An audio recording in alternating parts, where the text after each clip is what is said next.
প্ৰস্তুতি আমাৰ এইবাৰ ৯২ সংখ্যক নলবাৰীৰ ৰাস মহোৎসৱৰ প্ৰস্তুতি চলি আছে।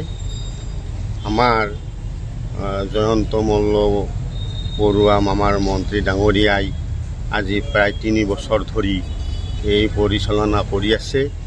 গতিকে এই পৰিচালনাত নতুনত্ব বহুখিনি আনিছে।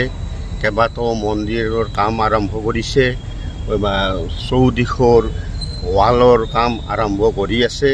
গতিকে ৰাসৰ হেৰিবিলাকো আপোনাৰ মূৰ্তিবিলাকো সুন্দৰ সুন্দৰ কৰি পৰিচালনা এইবিলাক কৰি আমাৰ ৰাসখন পৰিচালনা কৰি আছে।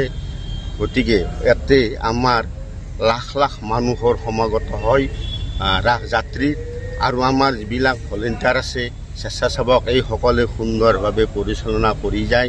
দিনে নিশাই এই প্ৰায় এতিয়াৰ পৰাই এই ৰাস ভাঙা পৰ্যন্ত সুন্দৰভাৱে পৰিচালনা কৰি যায়। গতিকে সেইফালৰ পৰা মই আমাৰ স্বেচ্ছাসেৱকসকলকো মই ধন্যবাদ জ্ঞাপন কৰিব লাগিব। আৰু আমাৰ মন্ত্ৰী ডাঙৰীয়াই যিখিনি কৰি আছে, আমাৰ আচলতে মানুহবিলাক খুব উৎফুল্লিত হৈছে, খুব ভাল লাগিছে।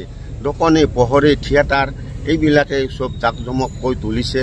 পোহৰে নলবাৰী চহৰখন, গোটেই চহৰখনে আমাৰ লাইটৰ পোহৰেদি সুন্দৰভাৱে এটা চকুত লগা অৱস্থা কৰিছে।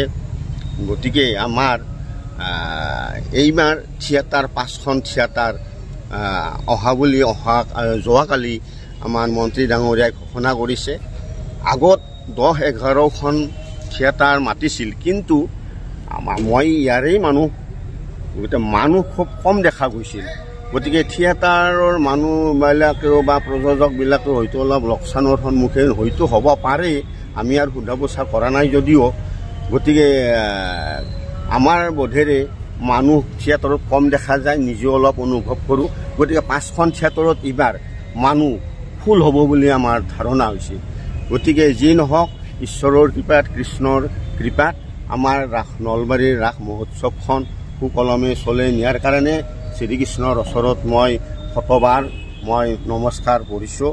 গতিকে আৰু ৰাইজকো মই ইয়াত সুন্দৰভাৱে আহি ৰাস উপভোগ কৰক বুলি মই এটা অনুৰোধ ৰাখিছোঁ। মই